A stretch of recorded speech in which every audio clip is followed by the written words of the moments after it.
시청자 여러분 안녕하십니까? 디오라마 TV의 모델러를 위한 현사. 지난번 우리 88mm4 박스 오픈 시간에 예고를 드린 바와 같이 오늘은 롬멜 장군과 88mm4의 네. 이야기를 좀 해보려고 합니다. 지금 이 방이 굉장히 더워요. 네. 이게 엊그제 이제 비가 다 그치고 우리 보면 왜 기상캐스터도 왜 날씨가 춥거나 하면은 그걸 느끼면서 날씨 예보를 해야 된다 그러잖아요. 네. 그렇다고 해서 저희가 하잖아요. 그래서 우리도 이제 좀 덥게 땀을 내면서 지금 땀이 막 나고 있습니다. 화면에 네. 잘 잡히는지 모르겠지만, 자, 우리가 88mm4는요 독일군 하면 전차 부대. 네. 그렇지만 사실은 우리 덕후들 입장에서는 전차 부대보다는 88. 네, 88mm 대포. 아흐트. 독일가입니다. 그가 더 유명합니다. 네. 네. 이 88mm4는 원래 고사포, 높이 있는 것을 쏘는 포, 대공포로서 개발된 것인데요. 1918년에 설계를 시작하여서 최초로 채용한 것은 플락 18, 1933년에 채용을 하였습니다. 이어서 1936년과 37년에 만든 것을 각각 플락 36, 37이라고 합니다. 이 각 형식들은 어떻게 다른가요?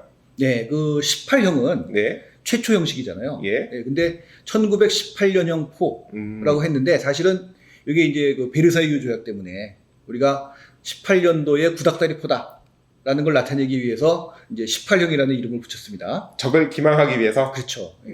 성능은 뭐 나름 만족스러웠는데 다만 이제 이 포신이 통짜다 보니까 좀 생산하기가 좀 어려워서 포신을 분할해서 생산해서 붙이는 방식으로 3분할. 그렇게 한 것이 36형. 요 3분할 된 것들은 또 키트에서도 재현되어 있습니다. 그리고 간단한 탄도 계산기를 도입을 해서 그 명중률을 향상시킨 것이 37형. 아날로그 탄도 계산기인데요. 이게 있으면 훨씬 더 재원을 빨리 알 수가 있어서 초탄 사각 능력이 빨라집니다.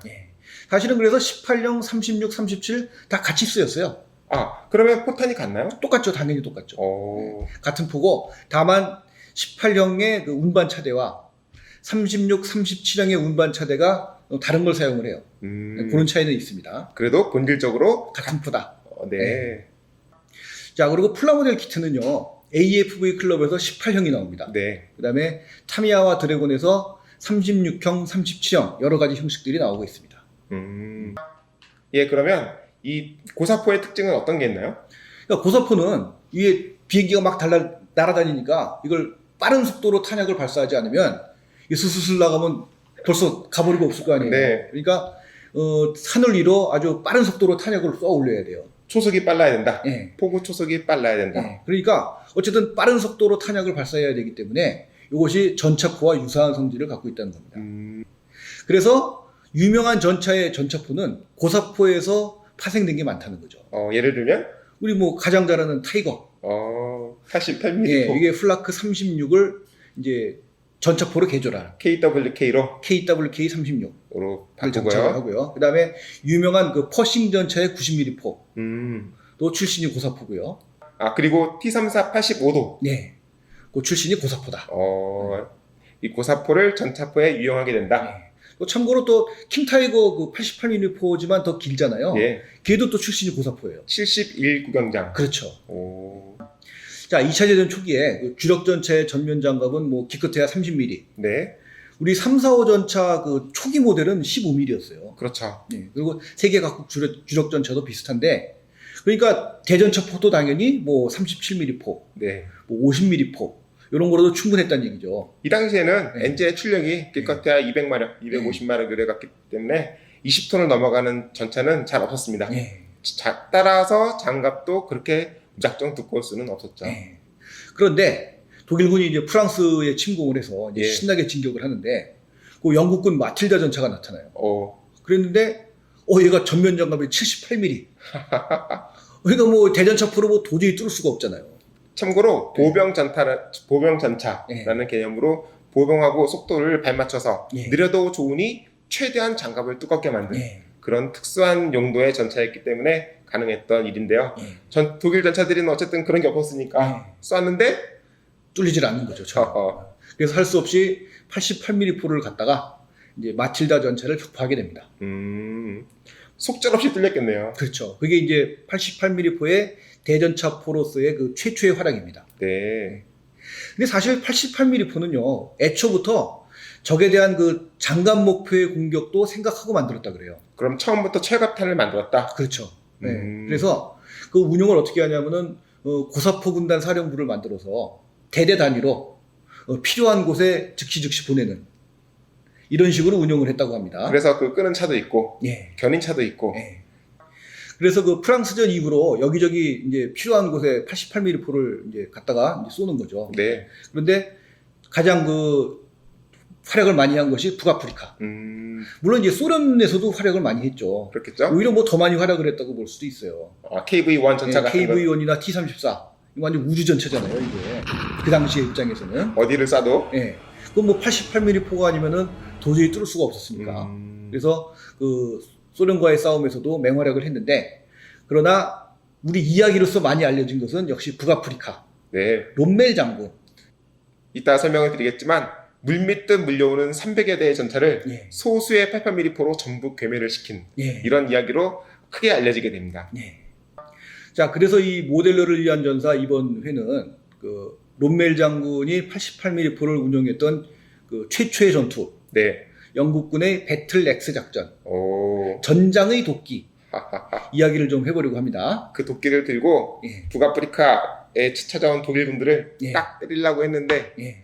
그걸 이제 좌절을 시키는 거죠. 네. 예. 자, 근데 요 얘기를 하기에 앞서서 요 북아프리카전이 왜 일어났느냐. 요걸 또 얘기를 해야 되는데 우선 여러분들의 이해를 돕기 위해서 우리 지도를 보면서 어떤 지역에서 전투가 벌어졌는지 그걸 좀 간단히 설명을 해보도록 하겠습니다. 네. 네, 이게 1940년 당시에 북아프리카 지도인데요. 일단 여기 이집트가 있어요. 이 이집트는 영국의 식민지입니다. 그리고 요 왼쪽에 있는 리비아는 이탈리아의 식민지. 그 다음에 그 옆에 있는 튀니지, 알제리, 여기는 프랑스의 식민지가 되겠습니다. 그래서 이집트는 영국 땅, 리비아는 이탈리아 땅, 알제리는 프랑스 땅 이렇게 되겠습니다. 그리고 요 재밌는 건 요게 이제 국경인데요. 요게 국경인데 똑바르잖아요, 그죠? 그래서 요게 뭐 일설에 의하면 그 열강에 높으신 분들이 그냥 자대고 쓱쓱 그어서 나눠 먹었다. 뭐 그런 얘기가 있습니다. 자, 그리고 이제 요번에 그 북아프리카 전투의 무대가 되는 곳은 대체로 요 북쪽 지역 한 대체로 이 정도의 범위에서 2년 반 동안 이제 치열한 전투가 벌어집니다. 주요 길을 따라서? 예. 그래서 주로 이제 요 도로를 중심으로 이제 벌어지고요. 그 다음에는 여기 트리폴리가 롬멜이 처음 내린 이 리비아의 수도가 되겠습니다. 항구고요. 그리고 여기가 그 유명한 토브룩. 그리고 여기가 요번 호의 그 무대가 되는 배틀 X 작전, 그 무대가 되는 살룸. 그리고 요 부분이 뭐 할파야, 요 살룸 할파야 지역을 중심으로 배틀 X 작전이 벌어지고요. 그 다음에 여기가 그 유명한 엘 알라메인이 되겠습니다. 거의 카이로를 점령할 뻔까지 했는데 그렇죠. 그 앞에서 좌절이 되었다는 이야기죠. 네. 자, 그리고 1940년 당시에 독일이 프랑스를 침공을 해서 다들 뭐 독일이 질 거다라고 생각을 했지만 예상을 뒤엎고 승승장구하게 되는데요. 근데 이 이탈리아의 무솔리니가 좀 보니까 배가 아프거든. 그래가지고 자기도 좀 숟가락을 얹어야 되겠다. 그래가지고 프랑스가 거의 망한 시점인 6월 10일에 1940년 6월 10일에 프랑스에 선전포고를 하고 이제 공격을 하게 돼요. 그런데 그 다 이미 그 졌다고 할 수 있었던 프랑스군한테 완전 묵사발이 돼서 깨져버리게 되죠. 그래가지고 자존심이 굉장히 많이 상했어요. 그러다 보니 뭔가 자기도 좀 자존심 회복을 해야 되겠다. 네. 그래서 생각해낸 게 북아프리카 지역. 그래서 요 리비아에 있는 그 이탈리아군을 이용해서 요 알자 식민지, 수에즈 운하를 끼고 있는 알자 식민지인 이집트를 차지하고 있는 그 영국군을 몰아내서 이집트도 자기가 먹겠다. 라고 해서 여기 이집트를 공격을 하게 됩니다. 전쟁에서 가장 중요하다는 보급선이 예. 로마가 바로 위에 있으니까 예. 쉽게 이길 수 있을 것 같았는데 예. 이게 또 어떻게 되느냐. 아무튼 요 리비아에 있는 이탈리아군이 이집트에 있는 영국군을 공격한 것이 앞으로 2년 반 동안 벌어질 아프리카 전투의 발단이 된 것입니다. 그렇군요. 네. 여기까지. 자, 우리 지도를 한번 살펴봤는데요. 당시 리비아에는 약 25만 명의 이탈리아군이 있었다고 합니다. 영국군은요? 영국군은 3만 명. 허... 그 대신에 전차가 320대가 있었다고 합니다. 이탈리아군도 전차가 있었어요. 네, 뭐 어쨌든 뭐 영국군께 좀 좋았겠죠. 네. 근데 영국군도 약간 보강이 되긴 됐다 그래요. 그래봐야 뭐 3만 수천 명, 뭐 이 정도였는데, 이거 뭐 당연히 뭐 이탈리아군이 지면 이상한 거지. 그죠? 25만 명의 대병력에. 네. 자, 그래서 9월 1일, 1940년 9월 1일에 이탈리아군이 이집트로 이제 공격을 하게 돼요.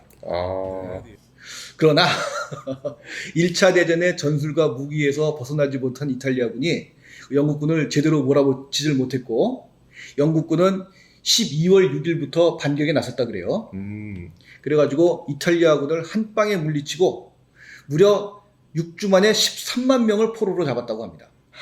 25만 명 중에 13만 명을. 그렇죠. 그러면 그러니까 뭐 죽은 사람 뭐 이런 거 다 보면 결국은 뭐 거의 뭐 이제 20만 명 가까이 이제 손실이 났다고 봐야죠.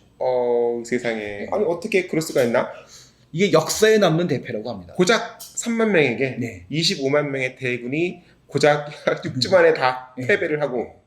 그리고 뭐 구식전차 이런 거긴 하지만 역시 전차 차량 2천여 대를 또 노획을 당했다고 합니다. 자, 그래서 영국군이 이탈리아군을 이제 계속 밀어붙이는 거죠. 네. 그래서 이탈리아군은 트리폴리 부근까지 계속 밀리게 돼요. 도망을 쳤다. 네.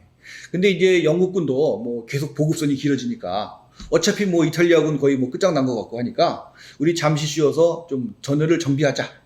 이렇게 해서 잠시 멈췄다고 합니다. 그런데 이제 그 무렵에 무솔리니가 히틀러에게 구원을 청하게 됩니다. 살려달라. 네. 그래서 히틀러가 아이고 이거 어떡하냐 뭐 도와줘야지 어떡해.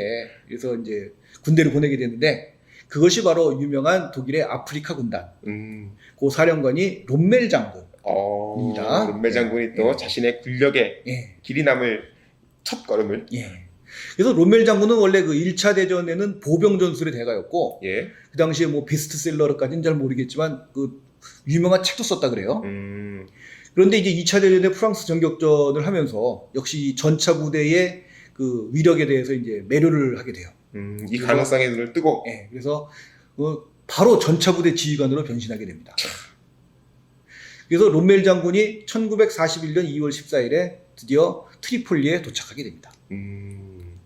그리고 이틀 후에는 아프리카 군단의 선발대, 그 제15 기갑사단, 제5 경사단, 그래가지고 약 1.5개 사단이 이제 도착하게 돼요.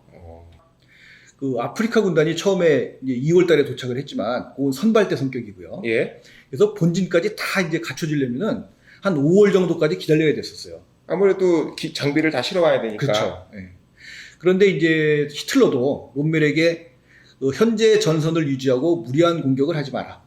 라고 했었고, 그 다음에 편제상으로 롬멜은 이탈리아군의 지휘를 받게 되어 있었습니다. 아무래도 이탈리아가 시작한 전쟁이고 병력도 수 위에 있으니까 당연히 작은 부대가 도와주러 온 지원군이 본대의 지휘를 받는 것은 당연하죠. 그렇죠.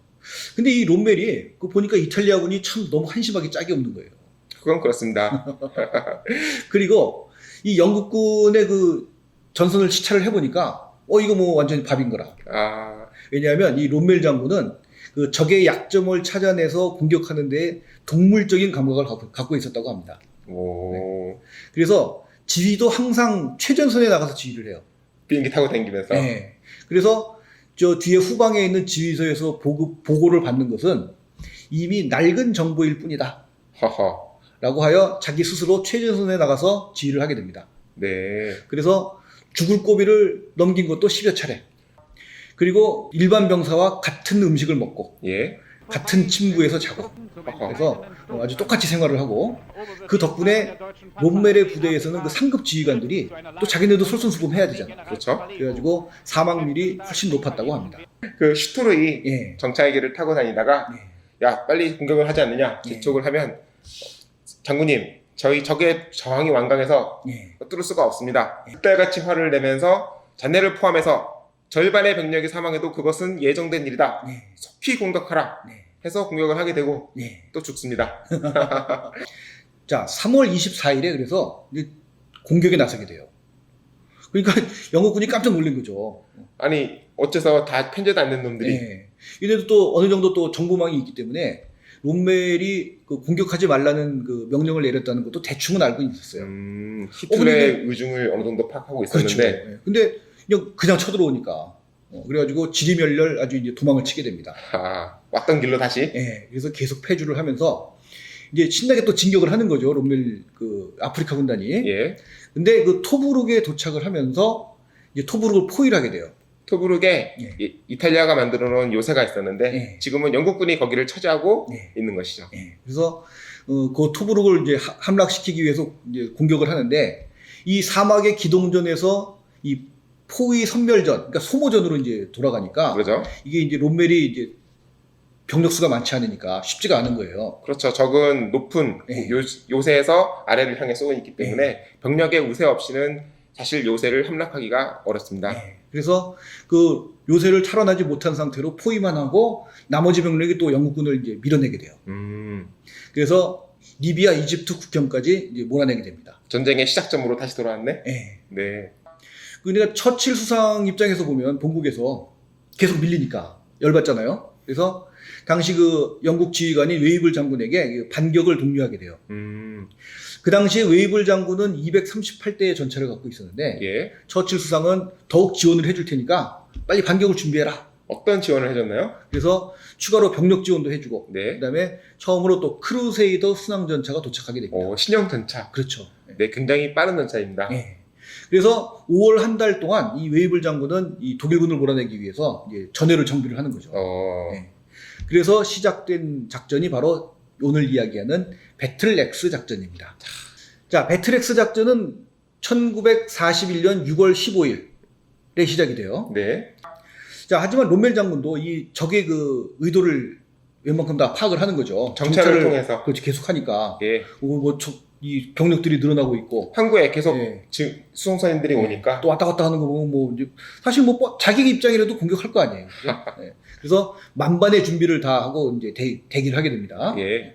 그래서 이제 88mm 고사포를 배치를 하는데, 그게 이제 처음에 그 할파야 고지 그 부근에 5문을 배치하게 돼요. 그 다음에 그 할파야 고지에서 떨어진 그 하피드라는 그 208고지라고 얘기를 했다 그래요. 네. 그곳에 4문을 배치하게 됩니다. 아무래도 높은 곳, 감제고지에 포를 배치하는 것은 상식이죠. 그건 이제 어디냐면은 이제 독일군을 공격하기 위해서 우회할 수 있는 그런 길목이라 그래요. 네. 예, 거기다 배치를 하고 나머지 그 4문의 88mm 포를 가지고 운반 차대를 달아서 항상 필요한 곳으로 움직일 수 있도록. 네. 그렇게 이제 배치를 해놨다고 해요. 전략적 예비. 예. 자, 그래서 6월 15일 새벽 영국군은 이제 공격을 시작을 합니다. 배틀엑스 작전의 시작입니다. 예. 그래서 영국군은 제7기갑사단, 예. 제4기갑사단, 제4 인도사단, 이렇게 해서 이제 3개 사단의 25,000명의 병력, 오. 그리고 전차 약 200대를 가지고 공격을 시작하는 거예요. 롬멜은 어떻게 방어를 했나요? 88mm로 방어를 하는 거죠. 네. 아무튼 마틸다 전차를 타고 이제 진격을 하는데 얘들은 뭐 어차피 북아프리카에서 뭐 마틸다 전차를 부술 수 있는 무기가 없잖아요. 그때 3호 전차가 주력이었는데 2호도 많았고. 그래서 자신만만하게 진격을 하는데 네. 난데없이 엄청난 포가 이제 발사가 되는 거예요. 독일군 쪽에서. 그러면서 한 대 한 대 이제 장갑이 뚫리게 됩니다. 마틸다의 사정거리를 훨씬 아득히 능가하는 곳으로부터 강력한 포가 계속 명중을 당하니까 이것이 어찌된 일이냐. 그리고 또 가다가 이제 대전차 지뢰로 또 궤도가 끊어지는 전차도 있는데 뭐 이런 건 뭐 100% 밥이고요. 네, 기동이 불가하게 되면 그냥 정지 표적이 되고 마니까. 자, 그래가지고 그 개전 첫날 할파야 고지 전투에서 영국군은 마틸다 전차 64대, 네. 크루세이더 순항 전차 27대를 아이고. 상실했다고 합니다. 첫날부터 절반. 그렇죠. 아이고. 그리고 나서 이제 그 제7기갑사단이 공격하는 그 하피드 208고지에서도 역시 88mm포의 공격을 받으면서 많은 고전을 하고 네. 그 다음에 이제 또 독일군 전차와의 전차전도 벌어지게 돼요. 그래서 서로 간에 영국군은 200여 대, 독일군은 약 130, 40대 정도의 전차가 맞붙었는데 서로 간에 뭐 비슷한 그 절반 정도의 그 숫자를 잃고 이제 그건 어느 정도 종결이 되려고 하는데 독일군이 또 때마침 우회를 해서 영국군의 보급선을 또 차단하게 돼요. 그러다 보니 영국군이 더 이상 뭐 공격을 할 수가 없는 상황이 됐어요. 그래서 할 수 없이 영국군은 그 작전 개시 3일째인 6월 17일에 배틀엑스 작전을 중지를 하게 됩니다.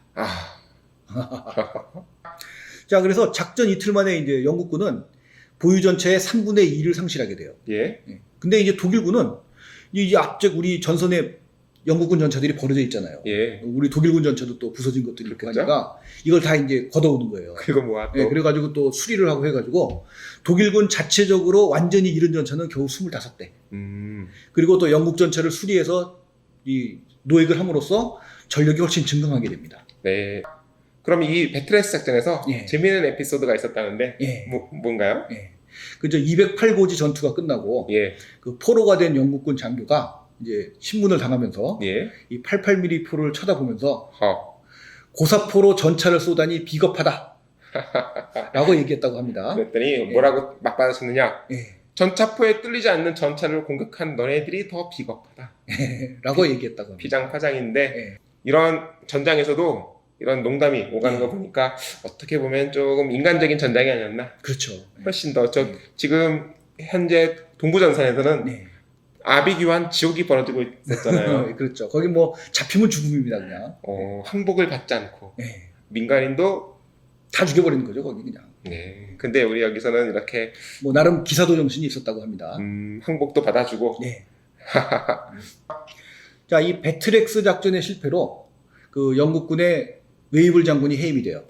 당연하죠. 그리고 후임으로 오킨렉 장군이 부임하게 됩니다. 그래서 여기까지가 아주 뭐 간단한 배틀엑스 작전의 이야기였습니다.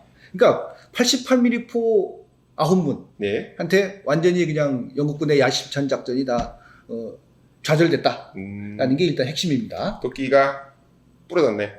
그렇죠. 자, 그래서 우리 이렇게 끝나기 좀 심심하니까 우리 배틀엑스 작전 이후에 그 아프리카 전투의 경과를 좀 우리 간단히 설명을 해드리고 궁금합니다. 롬멜 장군의 마지막에 대한 얘기도 간단히 좀 한번 말씀을 드리려고 합니다. 이렇게 끝발을 날리던 롬멜 장군이 어떻게 되느냐?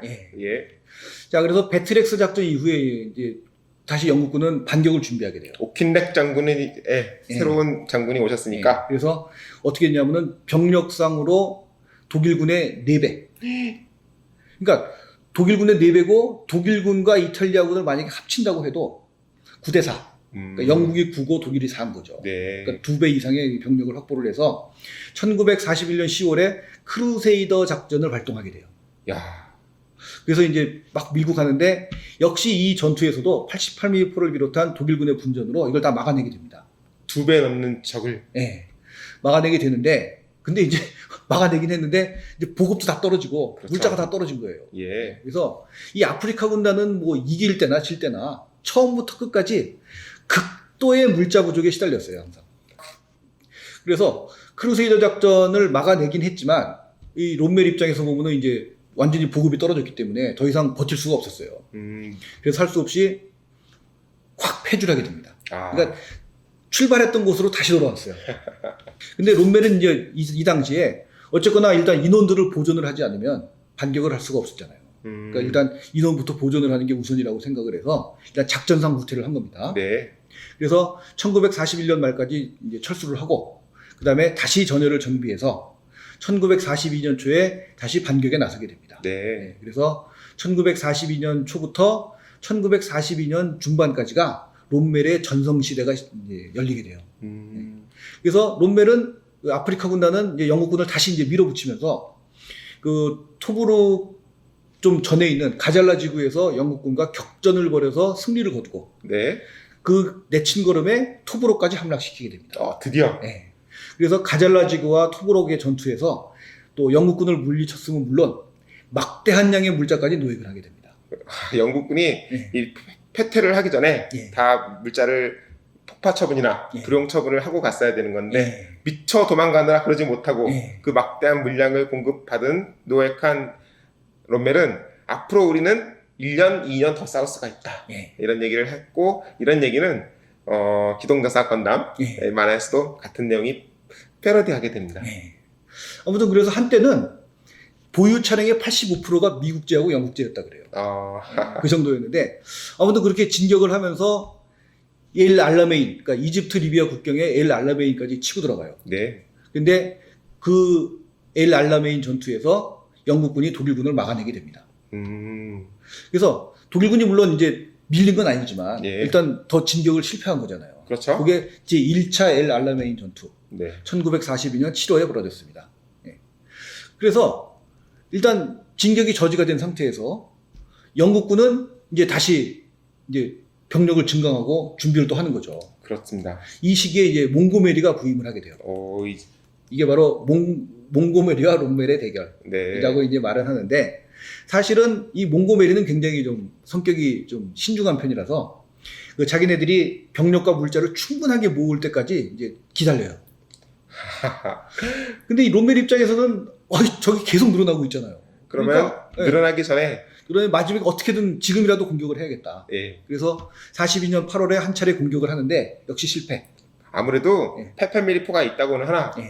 방어에서는 큰 위력을 발휘하지만 예. 공격할 적에는 뭐 그 포를 끌고 다니면서 공격할 수는 없기 때문에 예.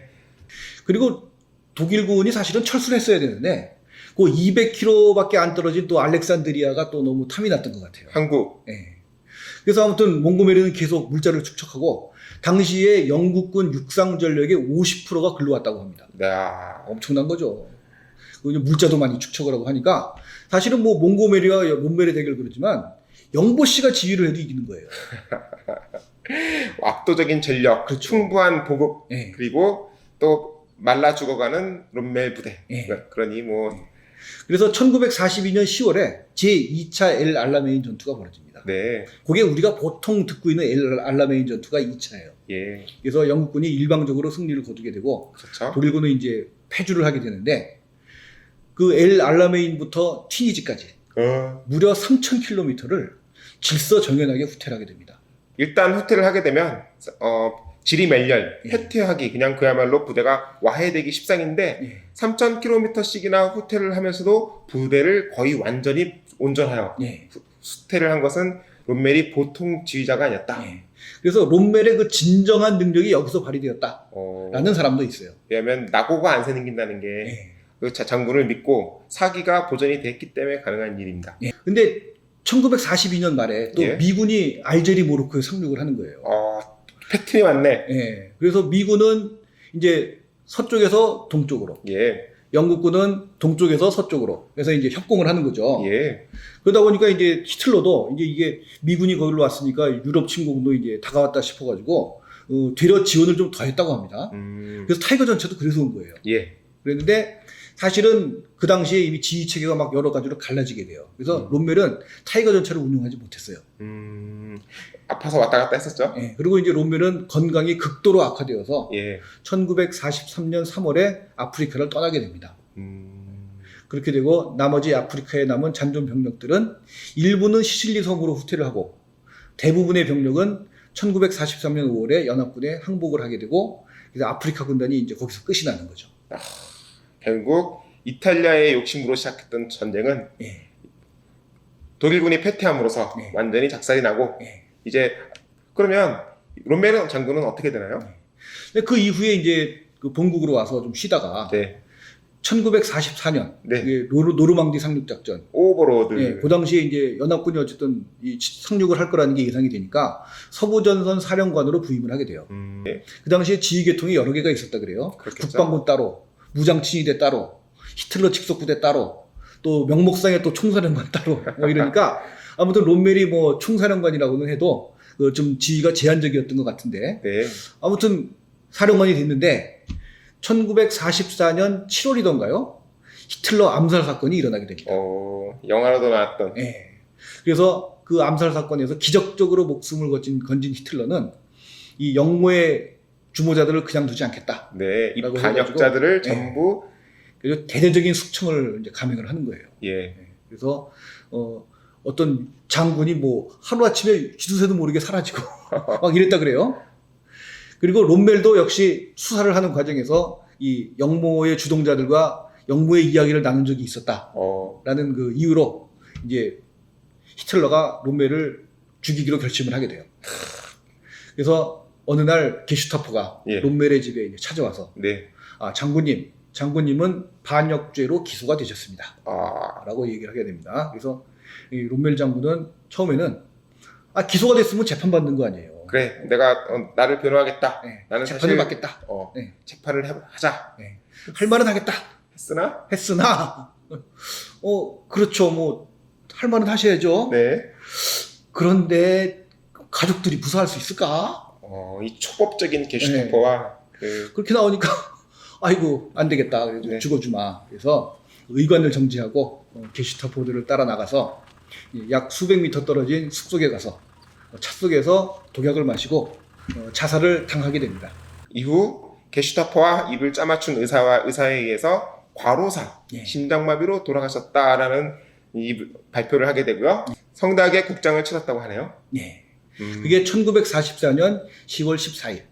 이렇게 롬멜 예. 장군이 죽게 됩니다. 예. 이러한 영모 사건, 히틀러 암살의 미수에 대한 이야기를 알고 있었으면서도 히틀러에게 부어가지 않았다. 예. 이것이 히틀러에게는 굉장히 이루 말할 수 없는 배신감으로 예. 받아들여졌기 때문에 결국 죽인 거죠. 예. 그래서 훗날 그 롬멜에 대한 평가는 여러 가지가 있어요. 그래서 뭐 굉장히 능력이 있다라는 것도 있고, 근데 아니 뭐 동부전선에서는 뭐 수백만, 뭐 수십만 뭐 왔다 갔다 하는데 겨우 그 3개 사단 갖고 깨작거린 게 뭐가 대단하냐라는 사람도 있습니다. 동부전선은 200여 개 사단, 예. 6개의 집단군, 예. 뭐 그야말로 한 개의 전투. 스탈린그라드만 해도 예. 200만 명이 죽었다면서요. 예. 그래서 그 영국군이 자기네들의 패배를 합리화하기 위해서 롬멜을 띄운 것뿐이다 라는 얘기까지 있는데, 뭐 그래도 어쨌든 뭐 3,000km 후퇴 뭐 이런 부분이나 아니면 보병 전술의 대가에서 기갑 작전의 천재로 변신한 부분이나 해서 88mm 포를 예. 시기적절하게 예. 운용했던 것이나, 그래서 동부전선에서 싸웠어도 능력 발휘를 충분히 하지 않았을까라는 생각을 해보고요. 그다음에 뭐 유대인 학살이나 이런 데 연루가 안 됐으니까 또 이미지도 깨끗하고. 그렇네요. 네. 게다가 네. 히틀러를 죽이려고 했던 사실을 히틀러에게 보호하지 않았던, 예. 내심 동조했던 것도 있으므로 예. 어떻게 보면은 깨끗하네, 이미지가. 예, 그렇죠. 그래서 지금까지도 독일 최고의 장군이다라는 평을 가지고 있습니다. 저는 뭐 다른 장군들도 얘기하고 싶지만 오늘의 주인공은 롬멜 장군이니까. 예. 자, 이상 롬멜 장군의 이야기 해봤는데요. 우리 저 모델러를 위한 전사 다음번 이야기는 우리 영보 씨가 좀 야심차게 준비를 했는데요. 뭐냐면 우리 88mm 포가 탄생시킨 무적전차의 전설, 타이거 전차. 타이거 전차. 그 중에서도 대전 말기 최후의 분전을 벌인 타이거 전차의 이야기를 좀 해보려고 합니다. 네. 그 제목이 뭐였죠? 호랑이들에게 내일은 없다. 네. 제목도 멋있습니다. 네. 그리고 우린 저 다음 시간에 또 찾아뵙도록 하겠습니다. 감사합니다.